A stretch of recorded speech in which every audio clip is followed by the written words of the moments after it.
ஞானசேகரன்கிறவர் யாருன்னு பாத்தீங்கன்னா, அவர் திமுகல இருக்காரு அப்படிங்கிறது வெளியாயிருக்கு. திராவிட முன்னேற்ற கழகத்தை சேர்ந்தவர். அவர் உறுப்பினராக இருக்கிறார் என்று தெரிகிறது.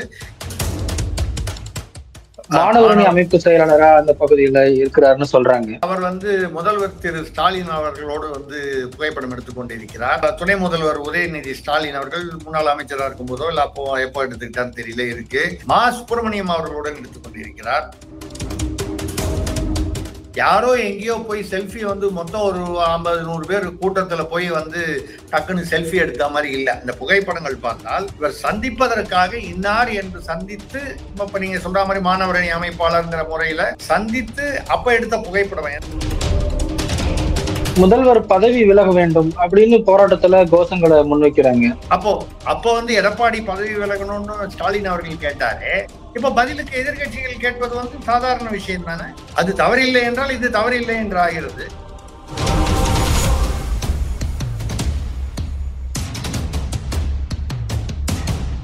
மிகப்பெரிய குற்றங்கள் தொடர்ந்து நடைபெறும் குற்றங்களில் பாத்தீங்கன்னா எங்கேயாவது ஒரு இடத்துல திமுக நிர்வாகிகள் அதுல சம்பந்தப்பட்டிருக்காங்க. ஒரு தாசில்தாரோ இல்ல விஏஓ எல்லாம் தென் மாவட்டங்கள்ல அவரு தடுக்க வந்தாருன்னு சொல்லி லாரியை ஏத்தி ட்ரக்கை ஏத்தி கொண்டு இருக்காங்க. நம்ம அரசியல் ரொம்ப ஸ்ட்ராங்கா இருக்கும். என்ன பண்ணாலும் 2026 நம்ம பணம் கொடுத்து ஓட்டு வாங்கிடுவோம். வழக்கமா பணம் கொடுத்து வாங்குற மாதிரி வாங்குவோம். பேசாம அந்த இடத்த இடிச்சிட்டு போலீஸ் ட்ரைனிங் இடிச்சிட்டு அந்த இடத்துலயும் டாஸ்மாக் கடையை திறந்துருங்க. இதுக்கு மேல என்ன சொல்றது? மணல் வியாபாரியா திமுகவோட தொடர்பு இருக்கு, போதைப் பொருளா திமுகவோட தொடர்பு இருக்கு, கஞ்சா வியாபாரி கள்ளச்சாராயமா திமுகவோட தொடர்பு இருக்கு, கற்பழிக்கிறவனா திமுகவோட தொடர்பு. நீங்க மணல் கடத்தல நீங்களே அதுக்கு ஹெல்ப் பண்றீங்க, போதைப் பொருளுக்கு ஹெல்ப் பண்றீங்க, கஞ்சாவுக்கு ஹெல்ப் பண்றீங்க, கள்ளச்சாராயத்துக்கு ஹெல்ப் பண்றீங்க. ஆனா அந்த இடத்துல 2011லயே இந்த ஞானசேகரன் இதே மாதிரி ஒரு பாலியல் குற்றத்தில் கைதாகி இருக்கிறார்.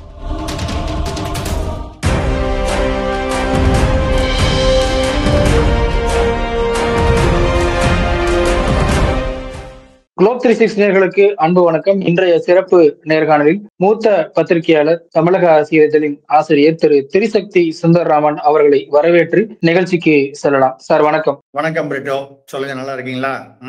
நலமா இருக்கு சார். நேரடியா நம்ம செய்திக்கு வந்துடலாம். அண்ணா பல்கலைக்கழகம் தமிழ்நாட்டில் இருக்கக்கூடிய எல்லா பல்கலைக்கழகத்திற்கும் தலைமையிடமான ஒரு பல்கலைக்கழகம், உலக அளவுல ஒரு புகழ்பெற்ற ஒரு பல்கலைக்கழகம். இயல்பாகவே பாதுகாப்பு நன்றாக இருக்கக்கூடிய ஒரு வளாகத்திற்கு உள்ளேயே மாணவி ஒருத்தர் மீது ஒரு பாலியல் வன்கொடுமைக்கு உள்ளாக்கப்பட்டிருக்கிறார். அந்த மாணவி தாக்கப்பட்டிருக்கிறாங்க. அந்த மாணவியினுடைய காதலனும் தாக்கப்பட்டிருக்கிறாங்க. அவங்கள வீடியோ எடுத்து வச்சு சமூக வலைத்தளங்கள்ல வெளியிட்டுருவோம், உங்க அப்பா அம்மாட்ட சொல்லிடுவோம், இப்படி இது பண்ணிருக்கிறாங்க. பிறகு ஒருத்தரை கைது பண்ணிருக்கிறாங்க, 2 பேர்னு சொல்லியிருக்கிறாங்க. இப்ப இன்னைக்கு இதுக்கு பயமா வச்சு அரசியல் கட்சிகள் போராட்டங்களை முன்னெடுத்துக்கிட்டு இருக்கிறாங்க. ஒரு பெரிய விவாத பொருளா இந்தியா முழுவதும் ஊடகங்கள் விவாதிச்சுட்டு இருக்கிறாங்க. முதற்கட்டமா இதுல என்ன நடந்திருக்கு சார் இந்த விஷயத்துல? இல்ல, இத பாத்தீங்கன்னா கொஞ்சம் வருஷங்களுக்கு முன்னால இந்த டெல்லியில நிர்பயான்னு ஒரு அந்த பொண்ணு பேர் வேற என்னமோ, அந்த பேரை சொல்லக்கூடாதுன்றதுக்காக நிர்பயான்னு சொல்லி, இது இந்தியா முழுக்க மட்டும் இல்லாமல் ஒரு சர்வதேச அளவிலையும் இந்தியாவுக்கு ஒரு கெட்ட பெயர் வரக்கூடிய ஒரு ஒரு விஷயமா போச்சு. அந்த நிர்பயா வழக்கு வந்ததுக்கு அப்புறம் அதுக்காக ஒரு சட்டமே புதுசா அந்த நிர்பயா பேர்ல அதை ஒரு ஒரு எடுத்துக்காட்டா வச்சு ஒரு சட்டமே கொண்டு வர்றாங்க. அதாவது அதுல என்ன, அதுக்கு இந்த வழக்குக்கு உள்ள ஒரு ஒற்றுமையை முதல்ல பேசிட்டு அடுத்தது நம்ம அந்த சம்பவத்துக்குள்ள போவோம். என்னன்னால் அதுல நிறைய பேர் சேர்ந்து இதே மாதிரி ஒரு மாணவன் அந்த மாணவியும் அவங்க ஏதோ காதலிச்சாங்களா, நட்பா இருந்தாங்களா, எங்கேயோ பஸ்ல பஸ்ஸுக்காக நைட்டு வெயிட் பண்ணும்போது பஸ்ஸே ஓட்டிட்டு அந்த டிரைவரு, காலி பஸ், அதுல கூட இருந்த 2-3 பேர், 4-5 பேர் அவங்கள பஸ்ல எங்க போறீங்க, பஸ் அங்கதான் போகுதுன்னு சொல்லி ஏத்திக்கிட்டு அந்த பையனை அடிச்சு காயப்படுத்தி பஸ்ல இருந்து தூக்கி வெளியே எறிஞ்சிட்டு அந்த பொண்ணை ரொம்ப நிர்தாட்சியமாக, கருணையின்றி, கொடூரமாக கற்பழித்தது மட்டுமல்லாமல் பல ஆயுதங்கள்லாம் வச்சு, கடப்பாறை அந்த மாதிரி கம்பி எல்லாம் வச்சு அந்த பெண் உறுப்புல எல்லாம் அதை செலுத்தி ரொம்ப காயப்படுத்தி கோரமாக கொண்டு இருக்கிறார். அதே மாதிரி வந்து இந்த சமீபத்துல பாத்தீங்கன்னா இந்த ஆர்ஜி கார்னு ஹாஸ்பிட்டல் ஒண்ணு, அதுல வந்து கல்கத்தால வந்து ஒரு பெண் வந்து டாக்டர் வந்து அவங்க வந்து ரொம்ப இதுவா வந்து அதாவது கொடூரமாக வந்து கற்பழித்து கொல்லப்பட்டார். இப்போதான் முந்தா நேத்து நியூஸ்ல வந்தது. அது சிபிஐ இன்வெஸ்டிகேஷன். அது கல்கத்தால வந்து அவன் வந்து ஒத்துக்க மாட்டேன்னு சொல்லி மாநில அரசு சிபிஐக்கு மாத்த மாட்டேன்னு சொல்லி அதுக்கப்புறம் நீதிமன்றத்துக்கு போய் மாத்தி சிபிஐ இன்வெஸ்டிகேட் பண்ணும்போதுதான் தெரிஞ்சது அந்த ஆஸ்பத்திரியுடைய நிர்வாகத்தில் உள்ள முக்கியமான டாக்டர்கள், தலைவர்கள் இவங்க எல்லாமே அதுல வந்து ஏதோ ஒரு வகையில இன்வால்வ்மெண்ட் இருக்கு, வெளியாட்கள் வந்திருக்காங்க. அந்த காவல்துறையும் வந்து அந்த கொலையை வந்து தற்கொலைன்னு அவங்க இவங்களுக்கு பேரண்ட்ஸுக்கு வந்து சொல்லி இதுல காவல்துறையும் போய் அதுல அந்த தடயங்களை எல்லாம் சிபிஐ வரப்போகுதுன்னு அழிச்சிருக்காங்க. இது கல்கத்தா மாநிலத்துறை, மேற்கு வங்காளம். இது ரெண்டு உதாரணங்கள் இருக்கு. ஏறத்தாழ அதே மாதிரிதான் இங்கேயே நடந்திருக்கு. நம்ம சென்னை அண்ணா யூனிவர்சிட்டியில பாத்தீங்கன்னா, அண்ணா யூனிவர்சிட்டிங்கிறது ரொம்ப பாதுகாப்பு கடுமையாக இருக்கக்கூடிய ஒரு வளாகம். என்ன ஒரே ஒரு பிரச்சனைன்னு கேட்டா, இந்த மெட்ராஸ் கிறிஸ்டியன் காலேஜ், அண்ணா யூனிவர்சிட்டி இங்கெல்லாம் வந்து உள்ள காட்டு பகுதி, வனப்பகுதி கொஞ்சம் அதிகம், இருட்டான வனப்பகுதி. அதாவது தாம்பரம் கிறிஸ்டியன் காலேஜ்லயும் அப்படித்தான் இருக்கும். அது மாதிரி இருக்கும்பொழுது இப்பெல்லாம் வந்து இந்த காதல்ங்கிறதோ இல்ல வந்து நட்பு, ஆண் பெண் நட்பு அப்படிங்கிறது ரொம்ப சாதாரணமா பள்ளிகள்லயே வந்துருச்சு. அப்படிங்கும்போது கல்லூரியில இருக்கதான் இருக்கும். அந்த பெண் வந்து யாரோ தன்னுடைய காதலன் அல்லது நண்பனுடன் வந்து இருட்டுல பேசிட்டு இருக்காங்க. அப்போ இந்த ஞானசேகரன் என்கிற நபர் இவரும் இன்னொருத்தரும் சேர்ந்துக்கிட்டு அந்த பையனை தாக்கி காயப்படுத்தி விட்டு அந்த பெண்ணை பாலியல் வன்முறை செய்திருக்கிறார். அதுக்கு முன்னால அவங்க ரெண்டு பேரும் காதலர்கள்னு வச்சுங்க, ஒன்னா இருந்தாங்கன்னா ஏதோ ஒரு முத்தம் கொடுப்பாங்க, ஏதோ ஒரு அவங்களுக்குள்ள கொஞ்சம் அந்த ஒரு லிபர்ட்டி எடுத்துக்கிட்டு அவர்களுக்குள்ள ஒரு காலங்காலமா இருக்கக்கூடிய விஷயம். அப்படி இருக்கும் பொழுது இதெல்லாம் வீடியோ எடுத்துட வேண்டியது, போட்டோ எடுத்துட வேண்டியது, அவங்கள அதை வச்சு பயமுறுத்த வேண்டியது அந்த பெண்களை. இப்ப இந்த ஞானசேகரன்கிற ஒருத்தர் மாட்டி இருக்காரே தவிர இன்னொருத்தர் இன்னும் மாட்டல, இன்னும் அவரை கைது பண்ணல. இதுல என்ன பிரச்சனைனால் இவர் வந்து இப்ப மட்டும் செய்யல, ரொம்ப வருஷமா இவர் செஞ்சுக்கிட்டு இருக்காரு.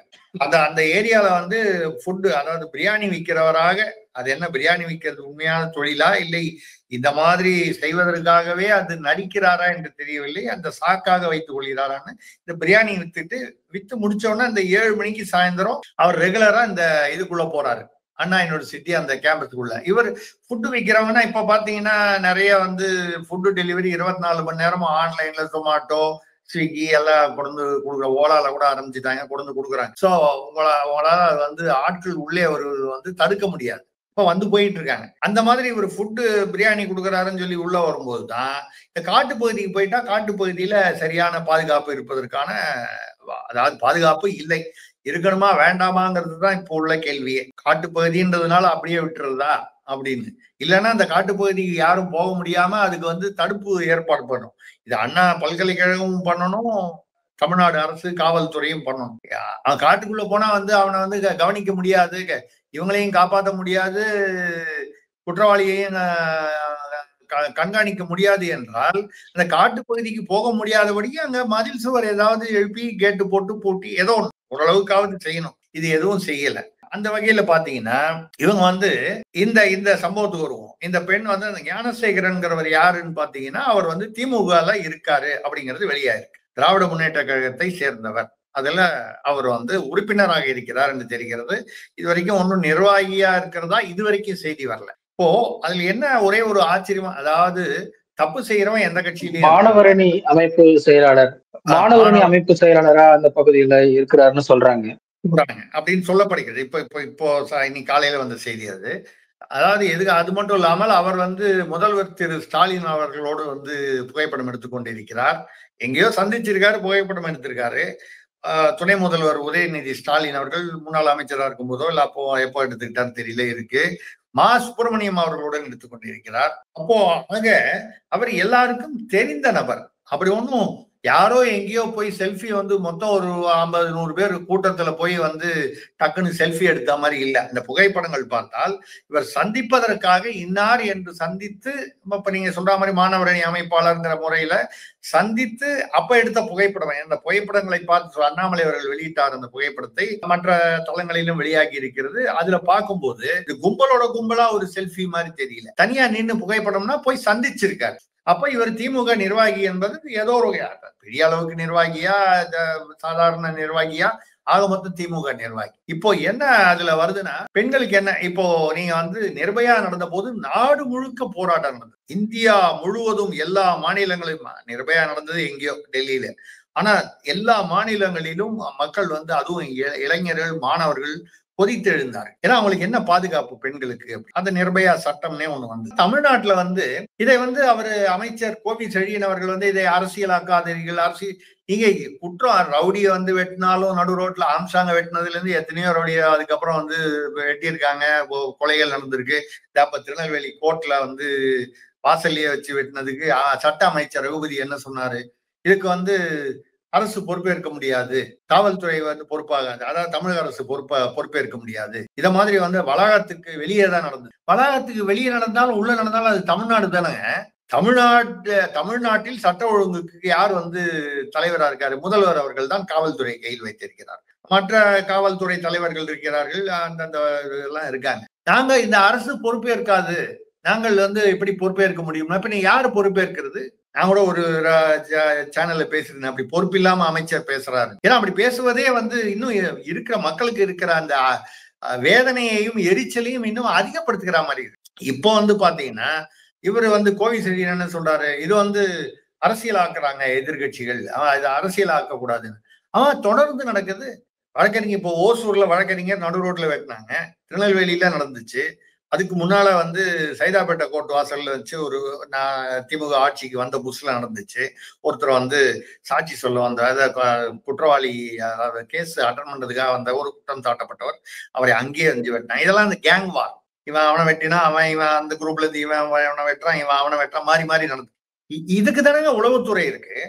அவங்க அப்படி வெட்டிக்கிறாங்க, நாங்க என்ன செய்ய முடியும்னா இதுக்கு எதற்கு ஒரு தமிழ்நாடு அரசு? அது திமுகவா எந்த அரசுங்கிறது முக்கியம் இல்ல. ஒரு அரசு எதற்காக? மக்களின் பாதுகாப்பை உறுதிப்படுத்த முடியாத ஒரு அரசு இருந்தால் என்ன, இல்லாமல் இருந்தால் என்ன, என்ன வித்தியாசம்? மக்கள் எதற்காக உங்களை வந்து ஓட்டு போட்டு நம்பிக்கையுடன் தேர்ந்தெடுக்கிறார்கள்? நீங்கள் வந்து அவர்களுக்கு முதல்ல வந்து பாதுகாப்பு, அதுக்கப்புறம் அவர்களுடைய நலங்கள். பாதுகாப்பே இல்லைன்னா அப்புறம் நலத்திட்டம் 1000 ரூபாய் கொடுக்குறேன் இலவசமா, ஓசியில பஸ் போறதுக்கு நான் கொடுக்குறேன்னு சொல்லி அதை வேற அசிங்கமா வேற மந்திரி பேசி காமிப்பாரு. நீங்க 1000 ரூபாய் கொடுத்துட்டீங்கன்னா அப்ப வந்து அவளை என்ன கொலை பண்ணாலும் கள்ளச்சாராயத்துல வந்து அவன் 67 பேர் செத்து போனா அதுக்கும் பொறுப்பேற்க முடியாது.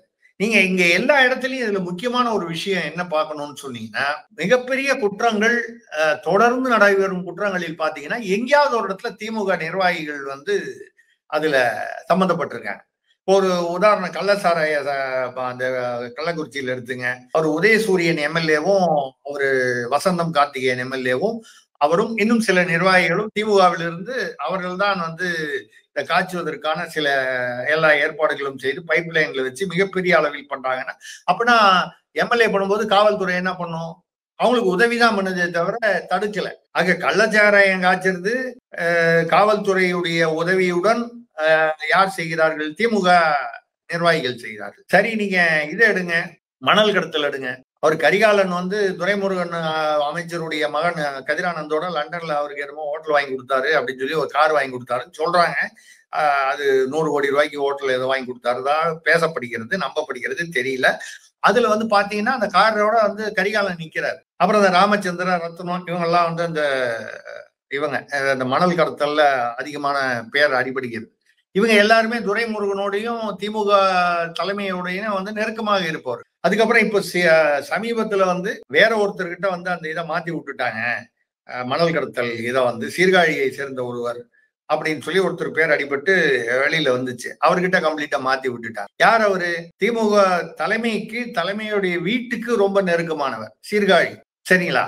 சோ இப்படி வந்து மணல் கடத்தல் திமுகவுக்கு, அமைச்சர்களுக்கு, திமுக தலைமைக்கு ஏதோ ஒரு வகையில் வந்து வேண்டப்பட்டவர்கள். கட்சி ரீதியாகவோ தொழில் ரீதியாகவோ வசூல் ரீதியாகவோ அப்படின்னு தெரியுது. இல்லைன்னா இவங்க கூட இவங்களுக்கு என்ன நட்பு வேண்டி கிடக்கு? அவன் மணல் கடத்துறான்னு உங்களுக்கு தெரிஞ்சதுன்னா அவனோட எதுக்கு நின்று போட்டோ எடுத்துக்கிறீங்க?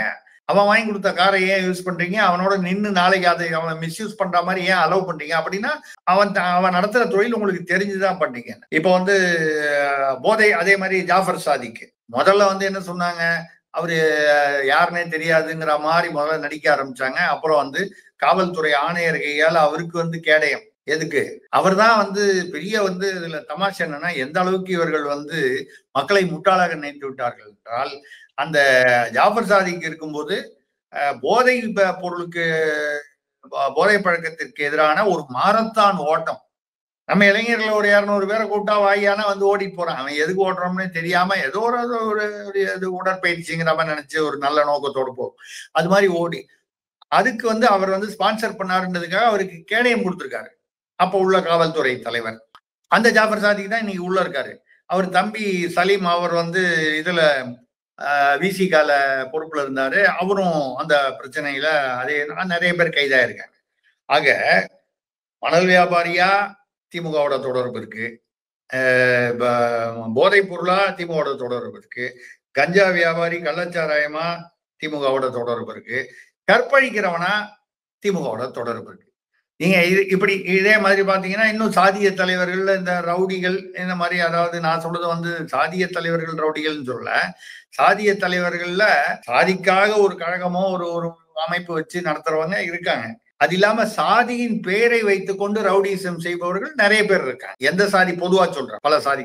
அந்த மாதிரி ஆட்கள்லாம் என்ன பண்றாங்கன்னா பாதுகாப்புக்காக எங்க போறாங்க? ஆளுங்கட்சிக்கு தான் போறாங்க. மற்ற கட்சிகளுக்கு போகவே இல்லைன்னு சொல்லல. பாஜகவோ அதிமுகவோ இல்ல வேற விசிகாவோ எந்த கட்சியா இருந்தாலும் அங்க போய் ஏதோ ஒரு பாதுகாப்புக்காக ரவுடிகளோ அதாவது குற்றவாளிகளோ ஹிஸ்டரி ஷீட்டர்னு சொல்லக்கூடியவங்களோ வந்து அங்க போய் இருக்கிறது வந்து சகஜமாகி விட்டது. ஆனால் அந்த மாதிரி உள்ளவனையும் இதுலயும் உள்ள புள்ளி விவரத்தை கணக்கு பண்ணீங்கன்னா 80% இங்கதான் இருக்கு ஆளுங்கட்சி. ஏன்னு கேட்டா அந்த ஆளுங்கட்சியில இருந்தா தானே அவனுக்கு போலீஸுடைய அந்த சலுகை கிடைக்குது. போலீஸ்காரன் கண்ணு மூடிக்கிட்டு இருப்பான், இவங்களை பார்த்துட்டு கை வைக்காம இருப்பான். இத்தனை மணல் கடத்தல்ல வந்து ஒரு தாசில்தாரோ இல்ல விஏஓ எல்லாம் வந்து தென் மாவட்டங்கள்ல வந்து அவரு தடுக்க வந்தாருன்னு சொல்லி லாரியை ஏத்தி ட்ரக்கை ஏத்தி கொண்டு இருக்காங்க. அவங்க எல்லாம் பாத்தீங்கன்னா அந்த திமுகவுடன், நான் சொல்றது ஆளும் கட்சியுடன், இப்பொழுது ஆளும் கட்சி திமுக தான். அந்த அளவுக்கு நீங்க வந்து அவங்க அந்த எந்த தைரியம் இருந்தால் ஒரு தாசில்தாரையோ ஒரு விஏஓவோ ஒரு அரசு பணியாளர் ஒரு அதிகாரியை வந்து ட்ரக் ஏத்தி கொண்டுட்டு ஆனதை பார்க்கணும்னு சொல்றான்னா அவனுக்கு அந்த தைரியம் எங்க வருது? பின்னால யாரோ முக்கியமான ஆள் இருக்காங்கன்ற தைரியத்துல தான் பண்ண முடியும். ஒரு சாதாரண மனிதன் அவன் வந்து குற்றவாளியாவே இருந்தா கூட அந்த தைரியம் அவனுக்கு எப்படி வரும்? நம்மளை எப்படி காப்பாத்திடுவாங்க?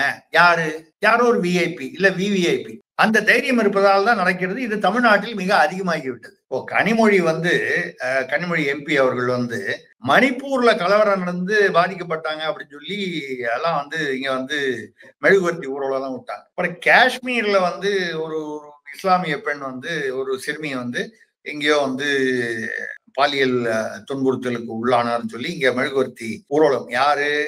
கனிமொழி அவர்கள் தலைமை. அவர்களுடைய தொகுதியான தூத்துக்குடியில ஒரு கிறிஸ்தவ பள்ளிக்கூடத்துல வந்து அந்த ஹெட்மிஸ்ட்ரஸா அவங்களுடைய தம்பியோ என்னமோ வந்து அவரோட பையன் வந்து எல்லாருக்கும் டாக்டரா இருக்கிறாள், எல்லாருக்கும் சின்ன பெண்களுக்கு எல்லாம் வந்து சிறுமிகளுக்கு எல்லாம் வந்து டெஸ்ட் பண்றேன்னு சொல்லி மெடிக்கல் டெஸ்ட் பண்றேன்னு சொல்லி பல காலமாக அவர் வந்து பாலியல் துன்புறுத்தல் பண்ணிக்கிட்டு இருக்காரு, வக்கரங்கள் பண்ணிக்கிட்டு இருக்காரு. அவரு மாட்டிக்கிட்டாரு. மாட்டினோன்னு அன்னைக்கு போனோன்னு அங்கே, அதாவது யாரோ ஒரு ரங்கராஜன் நரசிம்மன் ஏதோ ஒன்னு சொன்னாரு. அவர் வந்து ஜியரோட பேசினாரு. நான் இதுல ஜாதி பார்க்கல. அவர் செஞ்சது என்னன்னா, யாரோ ஒரு துணை முதல்வர் வந்து ஒரு இந்து மத தலைவர் 3 பேரை கூப்பிட்டு அவளை வணங்கினார்கள். அப்படியே பேசியிருந்தாலும் அது ஒன்றும் பெரிய குற்றம் இல்லை. ஒண்ணு ஆமா பேசுனேன், ஆமா வணங்கினேன்னு சொல்லிட்டு போங்க, தவறில்லை. நீங்கள் கிறிஸ்தவர் என்றாலும் ஒரு இந்து மத தலைவரை வணங்குகிறீர்கள் என்றால் அது வந்து ஒரு பாராட்டிக்கக்கூடிய விஷயம். ஆனா உங்களுக்கு அந்த திராவிட ஓட்டு போயிடுமோ வாக்கு வங்கி பயத்தினால அவரை அரெஸ்ட் பண்ணீங்க. அவரை போய் எப்படி அரெஸ்ட் பண்ணீங்க? ஓரளவுக்கு அவர் வந்து வயதானவர், ஒரு சீனியர் சிட்டிசன் சொல்லக்கூடிய வயது. அவர் வீட்டுக்கு 8 போலீஸ் போய் பிடிச்சாங்க. ஆனா இங்க திருநெல்வேலி கோர்ட் வாசல்ல யாரோ ஒரு கொலை குற்றம் சாட்டப்பட்டவரை வந்து 4 பேர் வந்து வெட்டும் போது 15 போலீஸ்காரங்க அங்க இருந்து எல்லாரும் பயந்து செதறி ஓடிட்டாங்க. ஒரே ஒரு உயர்நாதன் ஒரு SSI சிறப்பு உதவி ஆய்வாளரும் ஒரு 2 வக்கீலுமா சேர்ந்துதான் 4 பேர்ல துரத்தி போய் ஒருத்தனை பிடிச்சாங்க. அப்புறம் பாக்கி பேர் 3 பேரை பிடிச்சாங்க. நீங்க இதே மாதிரி வந்து இந்த ஃபார்வர்ட் பண்றான் பாருங்க, ஏதோ ஒரு மெசேஜ் அரசுக்கு எதிராக விமர்சனம், ஒருத்தன் அனுப்புறான், இன்னொருத்தன் அதை ஃபார்வர்ட் பண்றான். அவனை வந்து பிடிக்கிறதுக்கு அவன் குஜராத்ல போய் ஹரியானால போய் தனிப்படை அமைச்சு பிடிக்கிறான். தனிப்படை அமைச்சுன்னா எவ்வளவு செலவு, மக்கள் வரி பணம். அவன் என்ன பண்ணா, ஏதோ ஒரு அரசுக்கு எதிரான ஒரு விமர்சனம், அந்த விமர்சனம் நியாயமாக இருக்கலாம், இல்லாமலும் இருக்கலாம், நம்ம அதுக்குள்ள போல. ஆனா அவனை பிடிக்கிறதுக்கு நீங்க தனிப்படை அமைச்சு குஜராத்துக்கு ஹரியானாக்கு அனுப்புறீங்களே, இங்க உள்ள பெண்கள் பாதுகாப்பு, மாணவிகள், சிறுமிகள், இந்த பாதுகாப்பை விட்டுட்டீங்களே. கனிமொழி தூத்துக்குடி, அதுக்கப்புறம் பாத்தீங்கன்னா இந்த ஒரத்த நாடு, பாப்பா நாடு, தஞ்சாவூர் மாவட்டத்துல வந்து 4 பேர் சேர்ந்து ஒரு பெண்ணை வந்து 22 வயது பெண்ணை வந்து கேங்கரேப் பண்ணி, அவங்க போய் அங்க வந்து கம்ப்ளைண்ட் பண்ணா போலீஸ் ஸ்டேஷன்ல கம்ப்ளைண்ட் எடுக்கல. மகளிர் காவல் நிலையத்துக்கு போனா எடுக்காம அது பெருசாகி வலைதளங்களில் வந்து அது பெருசானதுக்கு அப்புறம் தான் வந்து அந்த சூர்யான்னு அந்த இவங்களை எஸ்ஐ நினைக்கிறேன், எஸ்ஐயோ இன்ஸ்பெக்டரோ, அவங்களை அதுவும் என்ன பண்றாங்க, முதல்ல ஆயுதப்படைக்கு டிரான்ஸ்பர் பண்ணாங்க. அதுக்கப்புறம் மறுபடியும் விமர்சனம் வருது, இதுதான் வந்து பனிஷ்மெண்டா, இதுதான் தண்டனையா அப்படின்னு சொல்லி உடனே வந்து அப்புறமா சஸ்பெண்ட் பண்றாங்க, இடைநீக்கம். எதுக்காக சொல்லணும்னா, இது மாதிரி தூத்துக்குடி, ஒரத்தநாடு எல்லா இடத்துலயும் இருக்கு. இப்போ கொஞ்ச நாள் முன்னால பாத்தீங்கன்னா, இங்கே வந்து அண்ணா நகர்ல, சென்னையில வந்து ஒரு சிறுமி வந்து பாலியல் துன்புறுத்தலுக்கு ஆளான போது அந்த குற்றம் சாட்டப்பட்டவனை வந்து போலீஸ் ஸ்டேஷன்ல வந்து மரியாதையா கெஸ்ட் விஐபி மாதிரி உட்கார வச்சுக்கிட்டு, அந்த பெண்ணுடைய அப்பா அம்மா, அது இன்னும் வந்து சிபிஐக்கு மாறி இருக்கு அந்த கேஸ். அது வந்து பாத்தீங்கன்னா உயர் நீதிமன்றம், உச்ச நீதிமன்றம்லாம் அதுக்கு கடும் கண்டனம் தெரிவித்திருக்கிறது. எதுக்காகன்னா, அவங்க அப்பா அம்மாவை நிக்க வச்சு அவங்கள வந்து அசிங்கமா வந்து நீதான் உன் பொண்ணை கூட்டி கொடுத்தியா, போனியா, வந்தியான்லாம் அந்த மாதிரிலாம் பேசி, யாரு, காவல்துறையும் பேசி அவமானப்படுத்தி நைட்டுல இருந்து காலையில வரைக்கும் நிக்க வச்சு உட்கார விடாம அவங்கள சாப்பாடு தண்ணி இல்லாமல், யார் அவங்க, பெண் தன்னுடைய பெண்ணுக்கு நிகழ்ந்த ஒரு கொடூரத்தை வந்து போலீஸ்ல ரிப்போர்ட் பண்ண வர்றார். ஏன்னு கேட்டா, அந்த குற்றம் செய்த அந்த நபர் அவர் யாரோ ஒரு முக்கியமான கட்சி நிர்வாகிக்கு வேண்டப்பட்டவர். அந்த கேஸ் இப்ப பெருசாகி அதுவும் சிபிஐக்கு போயிருக்கு. இப்ப சிபிஐ தான் எல்லாமே இங்க குற்றங்களை விசாரிக்கணும்னா போலீஸ் துறை எதுக்கு, கலைச்சிருங்க. அட்லீஸ்ட் மக்களுக்கு வரி பணமாவது மிச்சமா இருக்கும்ல. காவல்துறை, ஏன்னா இப்ப அதுக்கப்புறம் பாருங்க, காவல்துறையில இருந்து 5 பேர் கைது. எதுக்கு, மெட்ஸ் இருக்கு இல்ல, இந்த போதைப் பொருள், அதான ஜாஃபர் சாதிக்கு கடத்தினாருன்னு சொன்னாங்க. அந்த மெட்ஸை வந்து சீஸ் பண்றாங்கல்ல, யாரோ ஒருத்தன் கையில வச்சிருக்கான், கஞ்சாவோ இல்ல மெட்ஸோ, அவன் இருந்து சீஸ் பண்ணத ஒரு ஆயுதப்படையில 2 காவலர் கான்ஸ்டபிள், அப்புறம் மதுவிலக்கு பிரிவில இருந்து 2 பேரு, வேற ஏதோ ஒரு பிரிவுல இருந்து 5 போலீஸ்காரங்க சேர்ந்து ஒரு செயலி, ஆப் கம்ப்யூட்டர்ல இதுக்குன்னு கிரியேட் பண்ணி அது வழியா வித்திருக்காங்க. 5 கிராம் 10 கிராம் மெட்ஸ் வந்து 2 லட்சம் ரூபாய், 2.5 லட்சம் ரூபாய். அது அவ்வளவு விலை போல இருக்கு, நமக்கு தெரியல. இப்படி எதுக்காக சொல்லணும், இது யார் செய்யறது, காவல்துறையில இருந்துகிட்டே செய்யறான். யார் தடுக்கணுமோ அவன் அதுவும் எங்கே செய்யறான், சீஸ் பண்றான் பாருங்க. அந்த சீஸ் பண்றதை யூஸ் பண்ணி அவன் பண்றான். ஆக காவல்துறை தன்னுடைய கடமையை செய்வதில்லை. நான் சொல்றது நேர்மையான காவல்துறையினரே இல்லை தமிழ்நாட்டில் அப்படின்னு சொல்றது நியாயம் இல்லை. நேர்மையானவங்க இருக்காங்க. ஆனா கருப்பு ஆடுகள் 100க்கு 1 2 இருந்தா பரவாயில்ல, நிறைய இருக்கு. அது நீங்க மணல் கடத்தல வந்து நீங்களே வந்து அதுக்கு வந்து ஹெல்ப் பண்றீங்க, போதை பொருளுக்கு ஹெல்ப் பண்றீங்க, கஞ்சாவுக்கு ஹெல்ப் பண்றீங்க, கள்ளச்சாராயத்துக்கு ஹெல்ப் பண்றீங்க. கனிமொழி வந்து தூத்துக்குடி இதுவா இருந்தா, அந்த தூத்துக்குடி பள்ளியில நடந்தது, அதுக்கு மெழுகுவர்த்தி ஊர்வலம் போனாங்களா, மணிப்பூர் எங்க இருக்குன்னே தமிழ்நாட்டுல சொல்லி, மணிப்பூருக்கு வந்து எப்படி எது வழியா போகணும்னு கேட்டு பாருங்க. தமிழ்நாட்டுல 90% பேருக்கு மணிப்பூர் எங்க இருக்குன்னு தெரியாது. ஆனா மணிப்பூர் கலவரம், மணிப்பூர்ல பெண்களுக்கு அநீதி அப்படின்னு சொல்லி இங்க வந்து மெழுகுவர்த்தி ஊர்வலமா, இது வெற்று அரசியல். ஏதோ ஒரு பாஜகவை வந்து எதிர்க்க வேண்டும், இல்ல பாஜகவை விமர்சனம். நான் என்ன சொல்றேன், மணிப்பூர்ல கலவரம் நடந்து அது வந்து நீங்க கண்டனம் தெரிவிக்கிறதோ, ஆர்ப்பாட்டம் பண்றதோ, இல்ல ஏதோ பண்றதோ தவறில்லை. ஆனால் முதல்ல தமிழ்நாட்டில கவனிக்கணும். நீங்க மணிப்பூரை பத்தி ஏன் கவலைப்படுறீங்க, உத்தரப்பிரதேச ஏன் கவலைப்படுறீங்க, கல்கத்தாவை பத்தி ஏன் கவலைப்படுறீங்க? இங்க தமிழ்நாட்டில் பெண்களுக்கு பாதுகாப்பு இல்லாத ஒரு நிலைமை இருக்கிறது. காவல்துறை வந்து பாதுகாக்க வேண்டிய காவல்துறை ஏவல் துறையாக இருக்கிறது. ஏவல் துறையாக இருக்கிறது, யாரோ அமைச்சர் சொல்லி, விஐபி மாவட்ட எம்எல்ஏ இவர்களால் வந்து கைகள் கட்டப்பட்டு கால்கள் கட்டப்பட்டு அவங்கள வந்து வேலை செய்யணும் அப்படி சொல்லுவாங்க. ஒண்ணு அவங்களுக்கு ஹெல்ப் பண்ணணும், இல்லைன்னா அவங்க பக்கம் கையை வைக்க கூடாது. இப்படின்னு நீங்க காவல்துறையை கட்டுப்படுத்தினா, எவ்வளவு திறமை உள்ள ஸ்காட்லாந்து யார்டுன்னு சொல்லக்கூடிய தமிழ்நாடு போலீஸும் இந்த லட்சணத்துலதான் இருக்கும். அதாவது அவர்களுக்கு திறமை இல்லாமல் இல்லை. இப்படிதான் அப்படின்னு சொன்னா இப்படிதான் பிழைக்கணும், இல்லைன்னா உனக்கு வந்து உன்னுடைய பணி மாற்றம், இல்ல உனக்கு ப்ரமோஷன் கிடையாது. இப்படி பல வகைகளில் அவர்களுக்கு வந்து கட்டுப்பாடுகள், அவர்களுக்கு வந்து சிக்கல்கள் ஏற்படுத்தும் பொழுது வேற வழி இல்லாம அவங்களும் அந்த லைனுக்கு திரும்பிடுவாங்க. 4 பேர் திரும்பினான்னா பின்னால் அப்படியே 40 பேர் திரும்பிடுவாங்க. அப்புறம் 400 பேர் ஆயிரும். அப்படிதான் நடந்திருக்கு. அந்த இன்னொருத்தரும் யாருன்னு தெரியல. இதுல வந்து நீங்க வந்து இந்த போராட்டத்தை வந்து பெருசாக்காதீர்கள், அரசியலாக்காதீர்கள்னா ஏங்க அதிமுகல நடந்த போது, பொள்ளாச்சியில நடந்த போது நீங்க எவ்வளவு பெருசா அரசியலாக்குனீங்க? ஒரு குழந்தை வந்து ஒரு 2.5 வயசு குழந்தை வந்து அவங்க அப்பா அம்மா கவனக்குறைவால தோட்டத்துக்குள்ள வந்து திறந்து விட்டுட்டு அந்த ஆழ்துளை கிணறை வந்து மூடாம விட்டாங்க. அதுல விழுந்து போச்சுன்னு போது தமிழ்நாட்டுல யாருமே தீபாவளி கொண்டாடக்கூடாதுன்னு சொல்லி சொன்னீங்களே.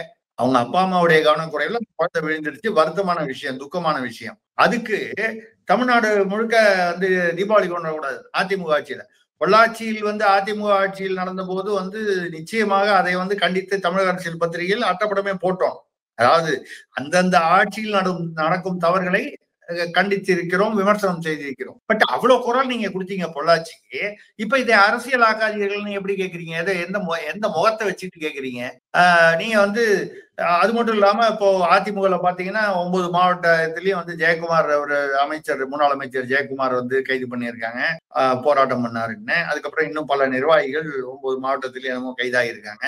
தமிழிசை அவர்கள் பாஜக வந்து அவங்க போராட்டத்துக்காக புறப்பட்டு போகும்போதே அதுக்கு முன்னாலேயே அவங்கள கைது பண்ணியிருக்காங்க. நீங்க கைது பண்ணுவீங்க. இந்த அரசியல் கைதெல்லாம் நீங்க சாயந்தரமோ மறுநாளோ இவங்க வந்து ரிலீஸ் பண்ணிடுவாங்க. அந்த இடத்துல போராட்டம் நடைபெறாம இருக்குது.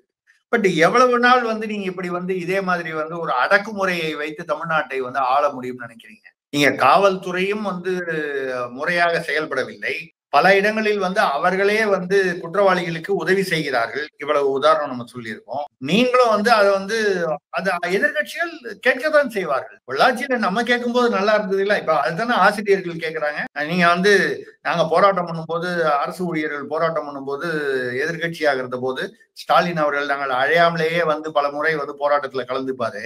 இப்ப நாங்க வந்து அவர்கிட்ட அந்த ஓய்வு அந்த இது ஓல்டு பென்ஷன் ஸ்கீம், மற்ற அவங்களுக்கு சம்பளம் வரல, போக்குவரத்து தொழிலாளர்களுக்கு வந்து பல நாளா சம்பளம் வரல. இவங்க ஆசிரியர்கள் வந்து அந்த ஒப்பந்த ஆசிரியர்களுக்கு நிறைய சம்பளம் பாக்கி இருக்கு. இதெல்லாம் வந்து கேட்கும்போது அதுக்காக அந்த நிர்வாகிகள் போய் அப்பாயின்மெண்ட் கேட்கும்போது 4 மாசமா கொடுக்கலன்னு சொல்லும்போது அது அவங்க அதுதானே அறிக்கையாவே கொடுத்தாரு அதோடைய தலைவர் வந்து. இந்த மாதிரி நீங்க வந்து எதிர்கட்சியாக இருக்கும்போது மட்டும்தான் எங்களுக்கு ஆதரவு தெரிவிப்பீர்கள், வருவீங்க, போராட்டத்துல கூப்பிடாமே வருவீங்க. அதனால் 2026 உங்களுக்கு அந்த எதிர்கட்சி தலைவர் பதவி கொடுக்க நாங்கள் காத்து கொண்டிருக்கிறோம் அப்படின்னா என்ன அர்த்தம்? எரிச்சலோட சொல்றாங்க. எதிர்கட்சியா இருக்கும்போது அரசியல் பண்ணீங்க. இப்போ வந்து உங்களை அப்பாயின்மெண்ட் கேட்டு என்னன்னா அவர்களை சந்தித்து அவர்களுக்கான குறைகளை எதையெல்லாம் சரி செய்ய முடியுமோ அதை சரி செய்ய முயற்சியாவது செய்யலாமே. நாங்கள் ஆளுகிறோம் என்ற ஆணவம் வந்து ரொம்ப அதிகமாயிடுச்சுன்னு நினைக்கிறேன். இப்போ யாரும் நம்மள ஒண்ணும் பண்ண முடியாது, நாம வந்து அரசியல் ரொம்ப ஸ்ட்ராங்கா இருக்கோம், என்ன பண்ணாலும் 2026 நம்ம பணம் கொடுத்து ஓட்டு வாங்கிடுவோம், வழக்கமா பணம் கொடுத்து வாங்குற மாதிரி வாங்குவோம். என்ன மிஞ்சி போனா இந்த கொள்ளை இதெல்லாம் நடந்துச்சுன்னு சொன்னா இன்னொரு 500 ரூபாய் ஒரு ஓட்டுக்கு கூட கொடுத்தா அந்த மக்கள் வந்து நம்ம ஓட்டு போட்டுருவாங்க அப்படிங்கிற ஒரு அந்த அசட்டு தைரியத்தில் தான் இவ்வளவு நடக்கிறது. அதுல அதுவும் எதிர்கட்சிகளை இப்படி முடக்குவதற்காக பண்ணும்போது என்ன ஆகும்னா இவங்களுக்கு என்ன தெரியலனால், நீங்க என்னதான் பணம் கொடுத்தாலும் இந்த பணத்தை தாண்டி அந்த இமேஜ் டேமேஜ் ஆச்சுன்னா பணம் கூட உங்களை காப்பாற்றாது. வெறும் பணத்தை மட்டும் நம்பி நீங்கள் வந்து அப்படி ஜெயித்து விட முடியாது. ஏன்னா ஒரு மக்களுக்கு வந்து அந்த கோபம் வந்துச்சு அப்படின்னு சொன்னால், சாதாரணமா இருக்கும்போது அவன்கிட்ட பணம் கொடுத்தா வாங்குவான். மக்களுக்கு ஒரு ஆவேசம், ஒரு கோபம் பொங்க ஆரம்பிச்சு விட்டாங்கன்னா அது புரட்சி தான். நான் சொல்ற புரட்சி என்பது ஒரு விரல் புரட்சி, வாக்களிக்கும் புரட்சி. ஏனென்றால் இப்படி ஒரு சூழ்நிலை தமிழ்நாட்டில் வந்து ரொம்ப சமீபத்துல ரொம்ப மோசமா இருக்கு. தூத்துக்குடி, ஒரத்தநாடு இங்கெல்லாம் பெண்கள் பாதிக்கப்படுறது ஒரு பக்கம், கொலைகள், சட்ட ஒழுங்கு, கஞ்சா வியாபாரம், போதை, மணல் கடத்தல். நீங்க தான் இப்போ கூட பாத்தீங்க, கொண்டு போய் இங்கிருந்து கனிம வளங்கள் வந்து கேரளாவுக்கு கொண்டு போய் கோடி கோடியா பணம் போகுது. எப்படி ஆளுங்கட்சி, வருவாய்த்துறை, அப்புறம் வந்து காவல்துறையுடைய கண்காணிப்பை மீறி கண்டெய்னர் லாரியில வரிசையா 30 லாரி 40 லாரி போகுது. சட்டவிரோதமாக போகும் லாரி, ஒரு லாரி மொத்தத்துல கும்பல்ல போச்சுன்னா பரவாயில்ல, வரிசையா கனிம வளங்களை கடத்தும் லாரிகள், ரேஷன் அரிசி இங்கிருந்து கடத்தலாகி கேரளாவுக்கு போகுது. அவன் அங்கிருந்து என்ன பண்றான், அந்த மருத்துவ கழிவுகளை, கேன்சர், புற்றுநோய் மருந்து கொண்டு வந்து இப்போ அந்த சமீபத்துல அண்ணாமலை அதை பெரிதாக்கி அவர் வந்து நான் கொண்டு போய் கேரளால கொண்டு போய் கழிவை கொட்டுவேன்னு சொல்லி பெருசா கலாட்டா பண்ண உடனே இவங்க வந்து அதை பிடிக்க ஆரம்பிச்சாங்க. ஒரு 19 லாரிகள்ல வந்து திருப்பி எடுத்துட்டு போனாங்க. கேரளால இருந்து கேரள அரசுல ஒரு மாவட்ட கலெக்டரே வந்து அதை திருப்பி எடுத்துட்டு போனாரு. ஆனா இந்த பக்கம் திருநெல்வேலியில இந்த பக்கம் எடுத்துட்டு போகும்போது அந்த பக்கம் 8 லாரி வந்து கன்னியாகுமரியில இருந்து இருக்கு. சரி, நீங்க திருநெல்வேலியில இருந்து ரிமூவ் பண்ணணும்னு பாத்தீங்கன்னா கன்னியாகுமரி வருது, கன்னியாகுமரி இல்லைன்னா நாகர்கோயில்ல வரும், இதை மாறி மாறி வருது. ஆக இங்கே உள்ள தமிழ்நாட்டின் வளங்கள் அது வந்து மணலோ இல்ல கனிம வளங்களோ இல்ல வேற எதுவுமோ இங்கிருந்து அங்க கடத்திடுவீங்க. அது நீங்களே அனுமதி கொடுத்துருவீங்க. ஏதோ ஒரு வகையில் வந்து காவல்துறையும் அரசும் வந்து அதற்கு உதவி செய்கிறது என்று சொன்னால் நம்பக்கூடிய விஷயமா இருக்கிறது. ஏன்னா நடக்குது, அவங்க கண்காணிக்கிற அமைதியா இருக்காங்க, கண்ணை மூடிக்கிட்டு இருக்காங்கன்னா உதவியா இருக்காங்கன்ற ஒரு யூகத்துக்கு வர வேண்டி இருக்கு. அங்கிருந்து அவன் மருத்துவ கழிவை கொண்டாந்து இவங்க செத்தாலும் பரவாயில்லன்னு கொண்டு கொட்டுறான். அதையும் பார்த்துக்கிட்டு இருக்கீங்க. கேட்டா வந்து கேரளால போய் வைக்கத்துல வந்து 8 கோடி ரூபாய்க்கு வந்து ஈவேரா வந்து நான் வந்து இது வைக்கம் வீரர்னு சொல்லி இது வைக்கிறோம், நினைவகம் அமைக்கிறோம். மக்களுடைய பாதுகாப்பு, மக்களுடைய நலன் இதெல்லாம் மறந்துட்டு நீங்க பெரியாருக்கு வைக்கிற, அண்ணாதுரைக்கு வைக்கிற, அவருக்கு வைக்கிற, கலைஞருக்கு 100ஆண்டு விழா, இங்க எல்லாம் வெள்ள நிவாரணம் நடந்துகிட்டு இருக்கும்போது மா சுப்பிரமணியம் அவர்கள் என்ன செய்தார்? சென்னையில வந்து 182, அதாவது 364 சொற்பொழிவாளர்கள், 182 மீட்டிங். என்னன்னா உதயநிதி அவர்களுடைய உதய நாளா, உதயநிதி துணை முதல்வருடைய பிறந்த நாளை வெள்ள நிவாரணத்துக்கு ஒழுங்கா யாரும் போல, அமைச்சர்கள் போன இடத்துல எல்லாம் எம்ஆர்கே பன்னீர்செல்வம், உதயநிதி, அப்புறம் இவரு KN நேரு போன இடங்கள்லாம் வந்து, சாரி பொன்முடி போன போது சேற்றை வாரி இறைத்தார்கள், விரட்டி அடித்தார்கள். துணை முதல்வரை விரட்டி அடித்தது முதலில் தமிழ்நாட்டில் நிகழ்ந்திருக்கிறது வெள்ள நிவாரணத்துக்கு போகும்போது. ஏன் சரியா பண்ணலைங்கிற மக்களுடைய கோபம். அப்ப அந்த சமயத்துல உதயநிதி அவர்கள் வந்து அப்பதான் ரொம்ப அவசியமா வந்து இதுல இந்த மம்முட்டி சாருடைய ஒரு நடிகர் மம்முட்டியுடைய மகன் துல்கர் சல்மான் அவருடைய படத்தை பார்த்துட்டு ஏதோ ஒரு மலையாள படம் அதை பார்த்துட்டு படம் ரொம்ப நல்லா இருக்கு. நீங்க திருப்பி இங்க என்ன நடத்திட்டு இருக்கீங்க? அவரு நல்ல முக்கியமான தருணங்கள்லாம் முதல்வர் வந்து அமரன் படத்தை பார்த்தாரு. அதுக்கு முன்னால மாமன்னன் அவர் பையன் படத்தையே பார்த்துட்டு உதயநிதி சிறப்பாக நடிச்சிருக்கிறார். நீங்க திருப்பி சினிமா கம்பெனி தான் நடத்திட்டு இருக்கீங்க தமிழ்நாட்டுல. அரசாங்கம் நடத்தல. அரசாங்கம் தானா ஓடுது, நீங்க கவனிக்கல. தானா ஓடும்போது தப்பு பண்றவன் பண்ணிக்கிட்டு இருக்கான். காவல்துறையிலயோ இல்ல மற்ற அரசு துறையில இருக்கிறவன் லஞ்சம் வாங்குறான். வாங்காதவன் நமக்கு எதுக்கு வம்புன்னு ஒதுங்கி போயிடுறான். திமுகவுடைய ஐடி விங்னர் வந்து நேத்துல வந்து என்ன சொல்றாங்கன்னா, பொள்ளாச்சி சம்பவத்தையும் இதையும் ஒப்பிட்டு பார்க்க கூடாது. நாங்க உடனே ஒருத்தர் கைது பண்ணிட்டோம். அவர் திமுக காரர்னு தெரிஞ்சா கூட அவருடைய கைகளும் கால்களும் உடைக்கப்பட்டிருக்கு. இதுதான் திமுக அரசாங்கத்தினுடைய சான்று. இப்படி திமுக ஐடி விங்னர் வந்து சமூக வலைதளங்கள்ல நிறைய எழுதுறத பார்க்க முடியுது. அவங்க சொல்ற ஆர்குமெண்ட் என்னன்னு கேட்டா, பொள்ளாச்சியில வந்து அதிமுக அரசே வந்து குற்றவாளிகளை பாதுகாத்தது. அது யாரோ ஒரு முக்கிய நிர்வாகியோட மகனும் அதுல வந்து இன்வால்வ் ஆனதுனால, இல்ல மற்ற அது போன்ற காரணங்கள்னால வந்து அவளை பாதுகாத்ததுன்னு சொல்றாங்க. நம்ம என்ன சொல்றோம், அதிமுக அரசு பண்ணது ரைட்டுன்னு நம்ம அன்னைக்கும் சொல்லல, அந்த சம்பவம் நடந்த போதும் சொல்லல, இன்னைக்கும் சொல்லல. தவறு என்றைக்கும் தவறு, குற்றம் என்னைக்கு குற்றம் தான். பட் அவர்கள் வந்து குற்றம் செய்யும்போது நீங்க வந்து அந்த குற்றத்தோடு ஒப்பிட்டு இதை விட அது 20% மோசமானது, அதை விட இது 19% கம்மியானதுன்னு இப்படி ஒப்பிடுவது இல்ல நிர்வாகம். அரசு நிர்வாகம் அப்படி அல்ல. நீங்க சமுதாயத்தில் வந்து அது அந்த கட்டுப்பாடு, அந்த பாதுகாப்பு இருக்கணும்னா அதை நீங்க பார்க்கணுமே தவிர, அது அதிமுக அரசுல அது நடந்துச்சு, இங்க அது நடந்துச்சு, இது வழக்கமா இந்தியாவில் உள்ளது. நீங்க காங்கிரஸ் பாஜகவை கேட்டீங்கன்னா காங்கிரஸ் வந்து இருக்கும்போது இப்படி நடந்துச்சுன்னு சொல்லுவாங்க. காங்கிரஸ் கேட்டீங்கன்னா எங்கேயோ ஒரு மாநிலம் பாஜக நடந்துச்சுன்னு சொல்லுவாங்க. மாறி மாறி இதே பேசிட்டு இருப்பாங்க. நான் சொல்றது காங்கிரஸா இருக்கலாம், எதிர்கட்சிகளா இருக்கலாம். இது வல்ல அரசியல். மக்களுக்கு என்ன, நீங்க வந்து அரெஸ்ட் பண்ணிட்டீங்க ரைட்டு. ஆனா வந்து அந்த இடத்துல 2011லயே இந்த ஞானசேகரன் வந்து இதே மாதிரி ஒரு பாலியல் குற்றத்துக்கு கைதாகி இருக்கிறார். நடுவுல வந்து அவர் பேர்ல பல வழிப்பறி வழக்குகள், அதுக்கப்புறம் திருட்டு வழக்குகள்லாம் கிட்டத்தட்ட ஒரு 13 வருஷத்துல நிறைய வழக்குகள் இருக்குன்னு சொல்றாங்க. அப்படிப்பட்டவரை உளவுத்துறை IS-ன்னு சொல்றோம், இன்டெலிஜென்ஸ் சர்வீஸ், கண்காணிப்புல எல்லாம் வைக்கணும். அதுவும் அவர் தினம் வந்து அந்த IIT-க்குள்ள அந்த இருட்டுற சமயத்துக்கு போறாரு அப்படின்னு சொல்றாங்க. அதுக்காக தானங்க உளவுத்துறை இருக்கு. அதுக்காக தானங்க ஒரு பகுதியிலயும் IS-ன்னு அவங்க சிவில்ல இருப்பாங்க, சாதாரண மக்களை போடு கலந்து இருப்பார்கள். அவர்களுடைய வேலையே வந்து அந்த குற்றவாளிகள் இல்ல ஏற்கனவே ஹிஸ்டரி ஷீட்டரா இருக்கிறவன் என்ன பண்றான், இல்ல யார் என்ன பண்றான், குற்றம் செய்யற மாதிரி ஒரு சந்தேகம் வரக்கூடிய அளவுக்கு இருந்தால் அதை வந்து நான் பொதுவான காவல்துறை அந்தந்த பகுதி காவல்துறைக்கு அதை வந்து அவங்க வந்து அந்த ஒருங்கிணைப்பு செய்வதுதான் அந்த ஐஎஸ் உடைய வேலை. ஐஎஸ் என்ன செய்கிறது? ஐஎஸ்க்கு யார் தலைவர்? தமிழ்நாட்டில் உளவுத்துறைக்கு யார் தலைவர்? அவரெல்லாம் பொறுப்பு இருக்கணும். முதல்வர் பதவி விலக வேண்டும் அப்படின்னு போராட்டத்துல கோஷங்களை முன்வைக்கிறாங்க. நியாயமா உள்ளது தானே. ஏங்க இதையே வந்து நீங்க வந்து எடப்பாடி முதல்வராக இருக்கும்போது இப்ப நீங்க எப்படி வந்து கம்பேர் பண்ணீங்களோ, நம்மளை போன்ற பொதுவான மீடியாக்கள் அதிமுக திமுக 2 பீரியட்லயும் தப்பு நடக்குது. அப்போ அங்க தப்பு நடக்கும்போது நீங்க என்ன பேசுனீங்க, இப்ப என்ன பேசுறீங்க? இதை ஒப்பிட்டு பார்ப்பது வந்து இயல்பான விஷயம் தானே. அப்ப நீங்க பொள்ளாச்சி விஷயத்திலும் இதே மாதிரி பல விஷயங்கள் நடந்த போது அந்த சாத்தாங்குளத்துல அந்த அப்பா பையனை வந்து சிறையில வச்சு கஸ்டடியில வச்சு அவங்க இறந்துட்டாங்க, அவர்களை துன்புறுத்தினார். ஏன் இங்க விக்னேஷ்னு ஒரு பையன் இங்க சென்னையில இன்னும் பல இடங்கள்ல வந்து கஸ்டடியல் டெத் ஒரு 3-4 டெத் நடந்திருக்கேன் கடந்த 2 வருடங்கள்ல மட்டும் பாத்தீங்கன்னா. அப்போ வந்து எடப்பாடி பதவி விலகணும்னு ஸ்டாலின் அவர்கள் கேட்டாரு. இப்ப பதிலுக்கு எதிர்கட்சிகள் கேட்பது வந்து சாதாரண விஷயம் தானே. அது தவறில்லை என்றால் இது தவறில்லை என்று ஆகிறது. அப்பவும் வந்து எடப்பாடி அப்போ ரிசைன் பண்ணல. அதனால வந்து நம்ம வந்து இப்ப ரிசைன் பண்றாரா இல்லையாங்கிறது அவங்களா நினைச்சு பண்ணுவாங்க. அந்த காலம்லாம் மலையேறி போச்சு. எங்கேயோ அரியலூர்ல ஒரு ரயில் விபத்து ஏற்பட்டதுன்னா எந்த சம்பந்தமும் இல்லாமல் ரயில்வே மந்திரியா இருந்த ஒரே ஒரு காரணத்தை வைத்துக் கொண்டு தார்மீக ரீதியில் வந்து பதவி விலகினார் லால் பகதூர் சாஸ்திரி. இன்னைக்கு லால் பகதூர் சாஸ்திரி மாதிரி ஒரு அந்த மாதிரி அரசியல்வாதிகள்லாம் இன்னைக்கு தேடி பிரயோஜனம் இல்லை. நான் பொதுவா எல்லா கட்சிக்கும் பொதுவா சொல்றேன், திமுக தான் சொல்லலாம், எல்லா கட்சிக்கும் பொதுவா. ஆனால் இருந்தாலும் நாளுக்கு நாள் வந்து மணல் கடத்தலாம், கஞ்சா வியாபாரம், மெட்ஸ் வியாபாரம், டாஸ்மாக திறந்துதான் வைப்போம். இந்த பக்கம் வந்து முதல்வர் வந்து ஒரு தந்தையாக கேட்டுக்கொள்கிறேன், நீங்க வந்து இது வந்து போதைப் பொருள் அடிமைக்கு ஆகாம இருக்க வேண்டும், மக்கள் குடும்பத்தை பாதுகாக்க வேண்டும்னு பேசுறாங்க. அந்த பக்கம் வந்து டாஸ்மாக் வந்து தீபாவளி அன்னைக்கு எவ்வளவு, நியூ இயர் அன்னைக்கு எவ்வளவு, கிறிஸ்துமஸ் அன்னைக்கு எவ்வளவு அதிகமா வந்து சேல்ஸ் டார்கெட் அவங்களுக்கு 45,000 கோடியில இருந்து 55,000 கோடி.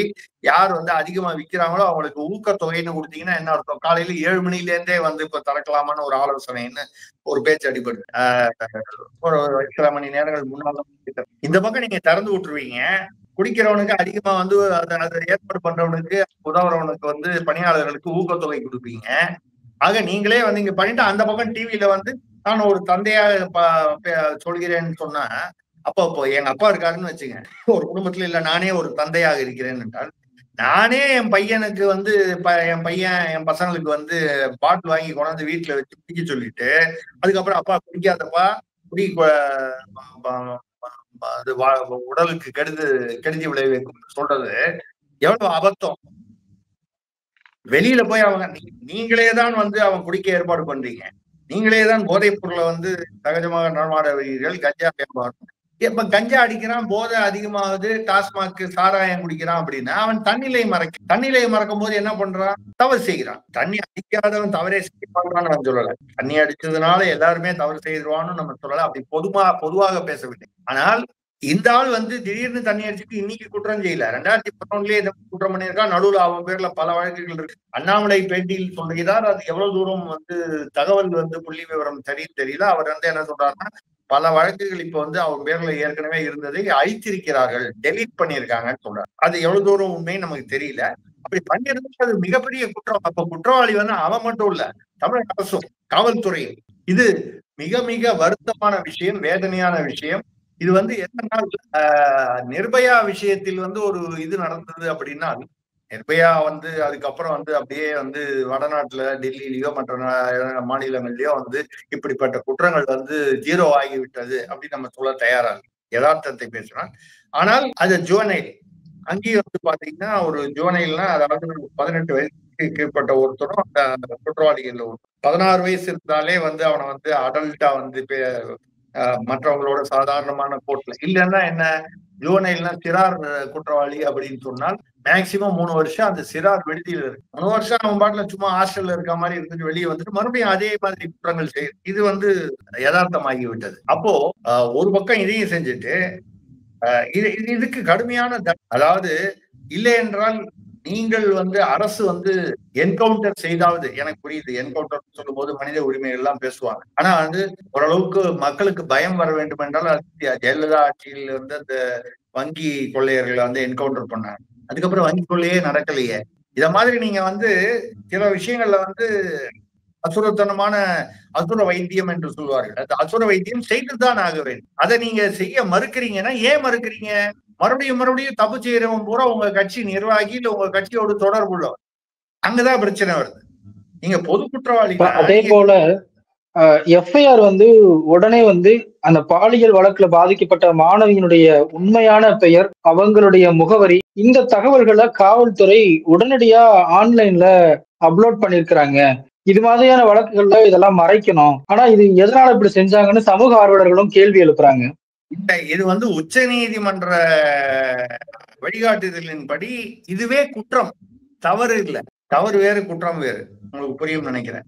சட்டப்படி குற்றம். அதனாலதான் அந்த நிர்பயான்ற உதாரணம் சொல்லும்போது அந்த பெண்ணின் பெயர் வேறு ஏதோ ஒரு இயற்பெயர், அந்த பேரை மறைச்சிட்டு நிர்பயான ஒரு கற்பனையான ஒரு பேரை சொல்லிதான் நாடு முழுக்க வழக்குல டீல் பண்ணாங்க. எங்க கோர்ட்லயே, எந்த கோர்ட்ல அந்த வழக்கு நடந்துச்சோ அங்கேயே அந்த பெண்ணுடைய பெயரை பயன்படுத்தாமல் பண்ணாங்க. இவ்வளவு திறமை உள்ள ஸ்காட்லாந்து யார்டு என்று சொல்லப்படும் காவல்துறை ஒரு பாலியல் வன்முறைக்கு உள்ளான ஒரு பெண்ணின் பெயரையும் முகவரியோ இல்ல அடையாளங்களையோ வெளிப்படையா போடுறாங்கன்னு சொன்னா இவர்களுக்கு என்ன பயிற்சி கொடுக்கப்படுகிறது?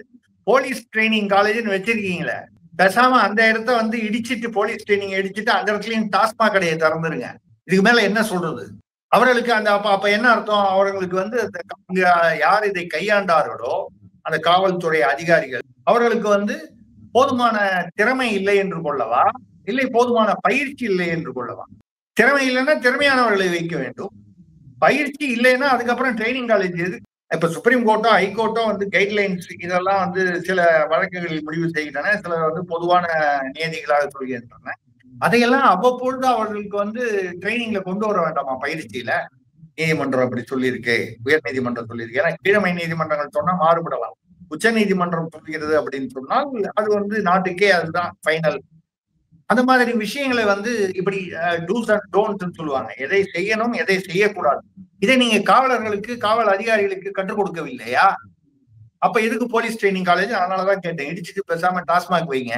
நீங்க தான் 55,000 65,000 கோடி கூட வருமானம் வரும். ஏன்னா வருமானத்தை தானே. சரி, இவ்வளவு வருமானம் வந்தது. அந்த திமுக ஆட்சி ஏறத்தாழ வந்ததுக்கு அப்புறம் உள்ள ஆட்சியில 3.5 லட்சம் கோடியா இருந்தது. அவங்க ஆட்சி முடிச்சுட்டு போகும்போது ஏறத்தாழ கோடி தமிழ்நாட்டுக்கு கடன், தமிழக அரசு. இவங்க அவங்க கிட்டத்தட்ட 10 வருஷம் ஆண்டு இருக்கிறார்கள். ஜெயலலிதா கணக்கு பண்ணி 2011 இருந்து கணக்கு பண்ணீங்கன்னா 21 10 வருஷத்துல 3.5 கோடி கடன். இவங்க 3 வருஷத்துல அவங்க 3.5 கோடி கடன், 10 வருஷத்துல இவங்க 3.25 கோடி, அதோட அதிகம். எவ்வளவு வருஷத்துல? 3.5 வருஷம். ஆக வருமானம் அதிகரிக்கிறது. ஆனால் அதற்கு மேல் தமிழக மக்கள் மேல் சுமத்தப்படும் சுமையும் கடன் சுமையும் அதிகமாக இருக்கிறது. இப்ப வருமானம் எல்லாம் எங்க போகுது? ஆனா குற்றங்களும் அதிகமாக இருக்கிறது. அப்ப என்ன திறந்து விட்டுட்டீங்க ஓப்பனா குற்றவாளிகளுக்கு? தமிழ்நாட்டு அது தமிழ்நாட்டில் உள்ள குற்றவாளிகளுக்கும் சரி, கேரளா போன்று வெளியில இருந்து இங்க குழந்தை கழிவுகளை கொட்டுவது அவங்க குற்றவாளி தானே. என் மாநிலத்துல இருக்கிறவங்க எல்லாம் காப்பாற்றணும், தமிழ்நாட்டில் இருக்கிறவங்க எல்லாம் சாவட்டும்னு உணர்ந்து விடுறவங்க அது குற்றம் இல்லையா? அது குற்றமான எண்ணம் இல்லையா? குற்றமான செயல் இல்லையா? ஆக நீங்க நாலா பக்கமும் திறந்து விட்டுட்டு வருமானத்தை மட்டும் பார்க்கிறீர்கள். அரசு வருமானமும் சரி, மற்றபடியான வருமானமும் சரி. ஏன்னா அரசு வருமானம் அதை மட்டும் நீங்க அதிகப்படுத்துறதுக்கு தான் முயற்சி பண்ணீங்கன்னு சொன்னா கூட ஓரளவுக்கு அதை ஏற்றுக்கொள்ளலாம். கடன் குறையணுமே.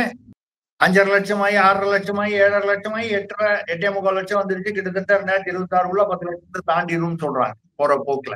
ஏன்னு கேட்டா போக்குவரத்து ஊழியர்களுக்கு பணம், சம்பளம் பல மாதங்கள் பாக்கி இருக்கு, ஆசிரியர்களுக்கு பாக்கி இருக்கு, தூய்மை பணியாளர்கள் இருக்கிறதுலயே கடைநிலையில இருக்கிறவன் அவங்களுக்கு 1 வருஷம் சம்பளம் எல்லாம் பாக்கி இருந்தா எப்படியா குடும்பம் நடத்துவான்? ஆனா என்ன சம்பளம் ஒரு தூய்மை பணியாளருக்கு? 10,000 ரூபாய், 15,000 ரூபாய் வருமா? அந்த சம்பளத்தை நீங்க பல மாசங்களாக கொடுக்காமல் இருந்தால் இதுக்கெல்லாம் கொடுக்கல. ஆனா பண நடமாட்டம் பாத்தீங்கன்னா முக்கியமான புள்ளிகள் இங்க பாத்தீங்கன்னா மதுரைக்கு பக்கத்துல ஒரு 5 ஸ்டார் வருதா, யாரு வருது. அங்க ஒரு பெரிய சொத்து வருது, 20 மாடி கட்டடம் வருது. அது யார் கட்டுறா? பெரிய பெரிய ரியல் எஸ்டேட் நிறுவனங்கள்லாம் கட்டணும்னா அதுக்கு பின்னால பணம் யாரு போடுறா? அரசியல்வாதிகள். அரசியல் தொடர்புள்ளவர்கள், அரசியல்வாதி. ஆக நீங்கள் தமிழ்நாட்டு வருமானத்தை கவலைப்படவில்லை, தமிழ்நாட்டின் பாதுகாப்பு, தமிழ் மக்களின் நலன் எதுவுமே கவலை இல்லை. உங்களுடைய வருமானம், உங்களுடைய குடும்பம், உங்களுடைய சுயநலம் இது மட்டும்தான் வந்து பார்த்துக்கிறீங்க அப்படின்னு சொன்னா, அதாவது அரசே தேவையில்லையே. அரசு என்பது மக்களை பாதுகாக்க, மக்களுக்கு நல்லது செய்ய. நல்லது 1000 ரூபாய் இலவசமும் இந்த ஓசி பஸ் நீங்களே ஓசின்னு சொல்லி கேவலப்படுறீங்களே, அது மட்டும் நலத்திட்டங்களிலே, அவை நலத்திட்டங்களே இல்லை, அந்த இலவசங்களே தேவையில்லை. டாஸ்மாக் எல்லாம் மூடிட்டு தொழிற்சாலைகளை அதிகப்படுத்துங்க, வேலை வாய்ப்பை அதிகப்படுத்துங்க, தொழில்துறையை ஊக்குவியுங்கள். அதனால வந்து அவன் சம்பாதிச்சு பிழைக்கட்டும். நீங்க கொடுக்குற 1000 ரூபாய் இலவசத்திலயோ எவ்வளவு நாள் இலவசம் கொடுப்பீங்க? 1000 ரூபாய் கொடுப்பீங்க, அடுத்த எலெக்ஷன் வரும்போது 1500 2000 தான் வந்து இன்க்ரீஸ் பண்ணுவீங்க ஓட்டுக்காக. அவன் என்ன பண்ணுவான்? வேலைக்கே போக மாட்டாங்கல்ல. பெண்களுக்கும் இந்த எம்என் ரேகா மாதிரிதான். இந்த எம்என் ரேகான்னு ஒரு திட்டத்துல வந்து ஆண்டுக்கு 100 நாட்களாவது அங்க போய் பாத்தீங்கன்னா ஒண்ணுமே இல்ல, சும்மா ஒரு பள்ளம் மாதிரி சும்மா ஒரு பாவலா பண்ணிட்டு அவனுக்கு பணத்தை வாங்கி கொடுவாங்க. அதுல பாதிக்கு மேல உள்ளூர்ல யாரு வந்து நிர்வாகிகளோ, கட்சி நிர்வாகிகளோ, ஆட்சியில அதாவது அரசு துறையில இருக்காங்களோ அதுல உள்ள பேர் 10 பேர் வந்து போகஸ் பேரு. இல்லைன்னா அவனுக்கு கொடுக்குற பணத்துல ஒரு 25% 30% கழிச்சிட்டு கொடுக்குறாங்க. அவனு என்ன பண்றான்? வந்து 2 மணி நேரம் உட்காந்துட்டு ஆண்கள் பெண்கள் இந்த பணத்தை வாங்கிட்டு வீட்டுல போய் அவன் ஆண்களா தான் டாஸ்மாக் போயிடுறான். இப்பெல்லாம் பெண்களும் டாஸ்மாக் போக ஆரம்பிச்சுட்டாங்க. ஆக மக்களுடைய சோம்பேறித்தனத்தை அதிகப்படுத்தி அவன் உழைப்பதை அவனுக்கு வந்து அவனை மறக்க செய்து அவனை குடிபோதை, அது கஞ்சாவோ, கள்ள சாராயமோ, டாஸ்மாக் சாராயமோ இல்ல மத்த போதைப் பொருளோ இப்படி அவனை பழக்கப்படுத்தி அப்படியாவது வருமானம் வந்து எவ்வளவுதான் பில்டிங் வாங்குவீங்க, எவ்வளவுதான் கம்பெனி வாங்குவீங்க, எவ்வளவு வெளிநாட்டுல கொண்டு போய் பணம் போடுவீங்க, போட்டு என்ன செய்ய போறீங்க? வயசு ஆக ஆக அதுவரை 8 இட்லி சாப்பிட்டுருந்தவன் 5 இட்லி ஆகிறான். அப்புறம் வந்து வயசு ரொம்ப ஆக ஆக வயது மூப்பு காரணமா 3 இட்லிக்கு வந்துடுறான். வந்து ஒரு யதார்த்தத்தை போகும்போது நம்மளோட அந்த சொத்துக்கள்லாம் வரவா போகுது. அது அடுத்த 4 தலைமுறைக்கு 5 தலைமுறைக்கு அதுதான் சேர்த்து 10 தலைமுறைக்கு சேர்த்துட்டீங்கல்ல, இப்போவாவது மக்களுக்கு பாதுகாப்பா நடந்துக்கலாம்ல. இதுதான் மிகவும் வேதனையான செயல். இது நிச்சயமாக ஒரு இதை விட இது வந்து நிச்சயமாக எதிர்கட்சிகளுக்குடைய வந்து இது வந்து ஒரு ஒற்றுமையை ஏற்படுத்தும் என்று நான் நம்புகிறேன். ஏன்னா இப்ப வந்து தனித்தனியா வந்து செயல்படுறாங்க, தனித்தனியா போராடுறாங்க. இப்ப மார்க்சிஸ்ட் கட்சி இது ஸ்டூடெண்ட்ஸ் ஃபெடரேஷன் ஆஃப் இந்தியா மாணவர் அணி மார்க்சிஸ்ட் அவங்களும் இந்த போராட்டத்தில் ஈடுபட்டிருக்காங்க இந்த அண்ணா யூனிவர்சிட்டி இந்த விஷயத்துல. அப்போ எதிர்கட்சிகள் வந்து ஒற்றுமையாக இல்லாமல் தனித்தனியாக செயல்படும் எதிர்கட்சிகளை இந்த மாதிரி நிகழ்வுகள் அவலங்கள் மூலமாக நீங்கள் ஒன்றுபடுத்துகிறீர்கள். அரசியல் ரீதியாகவும் ஆளும் திமுகவிற்கு இது வந்து நிச்சயமாக நல்லது. நிச்சயமா சார். இந்த சம்பவத்துல விரைந்து உடனடியா நடவடிக்கை எடுப்பாங்க. மேலும் இது போன்ற சம்பவங்கள் நடக்காமல் தமிழக அரசும் காவல்துறையும் தடுப்பாங்க நம்புவோம் நம்ம. இதுக்கு எப்படி நாங்க பொறுப்பேற்க முடியும்? நீதிமன்ற வாசல்ல வெட்டுறாங்க. நீதிமன்ற வாசலோ நீதிமன்றத்துக்கு உள்ளேயோ நெல்லை அது காவல் நடு தெருவோ இல்ல வந்து அண்ணா யூனிவர்சிட்டியோ இல்ல வேற ஒரு சின்ன அந்த இதுல இப்ப தூத்துக்குடியில நடந்த மாதிரி ஒரு பள்ளிக்கூடமோ எல்லா இடத்துலயும் சட்ட ஒழுங்குக்கு வந்து தமிழக அரசு தான் பொறுப்பு. அதுல நாங்க பொறுப்பு இல்லை, நீங்க பொறுப்பு இல்லைன்னு பேசி பிரயோஜனம் இல்லை. அப்படி பேசுவது வந்து அபத்தமான அரசியல். பொறுப்பு தமிழக அரசு, தமிழக அரசுக்கு தலைமை தாங்கும் முதல்வர் அவர்கள் தான். ஏன்னா அவர் கையில தான் காவல்துறையும் இருக்கு, மற்ற எல்லா துறைகளுக்கும் ஒரு கண்ட்ரோல் அவர்கிட்ட தான் இருக்கு. அந்த அளவுக்கு இதற்கு அப்புறமாவது ஏதாவது வந்து அந்த இன்னொரு ஆளை ஒருத்தரை பிடிக்கணும்னா பிடிக்கிறது மட்டும் இல்லாமல் இந்த மாதிரி பெண்கள் நடமாடக்கூடிய அதாவது மாணவிகள் நான் சொன்ன மாதிரி இந்த காடு இருக்கக்கூடிய இடங்களை வந்து அதுக்கு தடுப்பு சுவரோ வேலியோ அதுக்கு என்ன வந்து இல்ல அங்க பாதுகாப்புக்கு அதிகமான ஆட்களோ. இப்போ நீங்க வந்து உயர் நீதிமன்றம் சொன்னதுக்கு அப்புறம் இந்த திருநெல்வேலி நீதிமன்ற விஷயத்துல உடனே டிஜிபி அவர்கள் என்ன பண்ணாரு? 24 மணி நேரத்திற்குள் எல்லா நீதிமன்ற காவலர்களுக்கும் வந்து துப்பாக்கி கொடுக்கணும்னாரு. நான் அதான் ஒரு கேள்வி வேற ஒரு நிகழ்ச்சியில கேட்டேன்.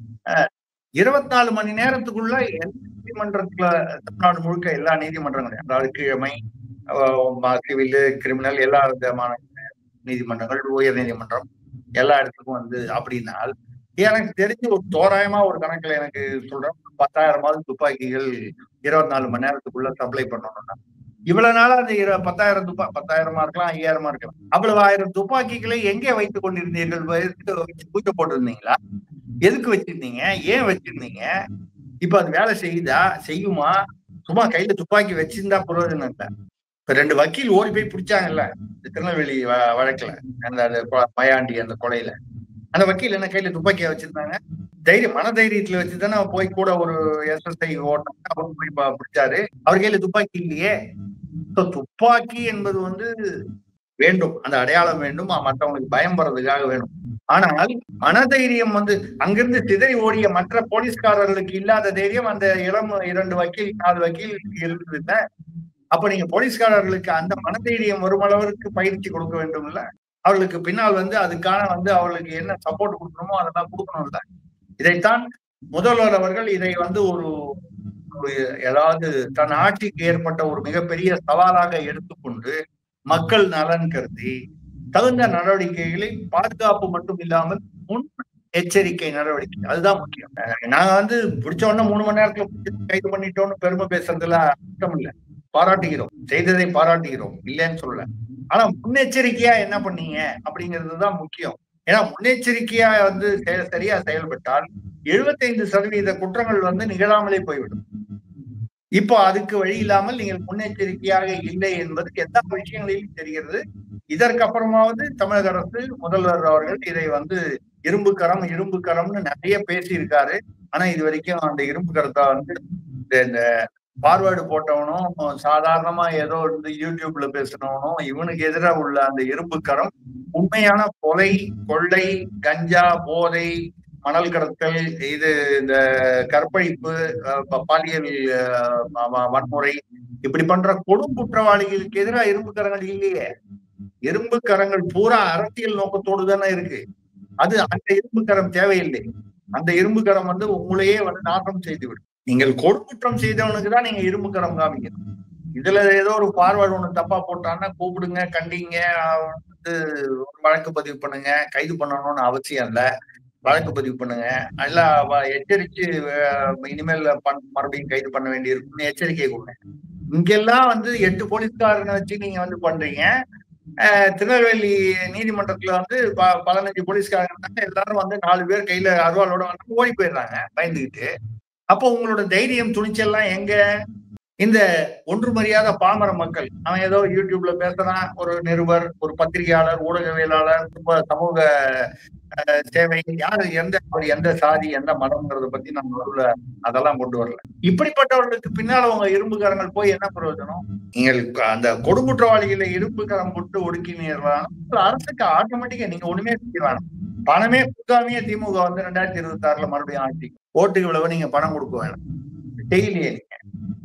அப்போ நினைச்சு பாருங்க, பணம் கொடுத்தாலும் ஆட்சிக்கு முடியாத ஒரு சூழ்நிலைக்கு நீங்களே உங்களை தள்ளி கொண்டு விடாதீர்கள் அப்படின்னு சொல்லி நம்ம நிச்சயமா சார், உரிய நடவடிக்கை எடுப்பாங்க நம்ம நம்புவோம்.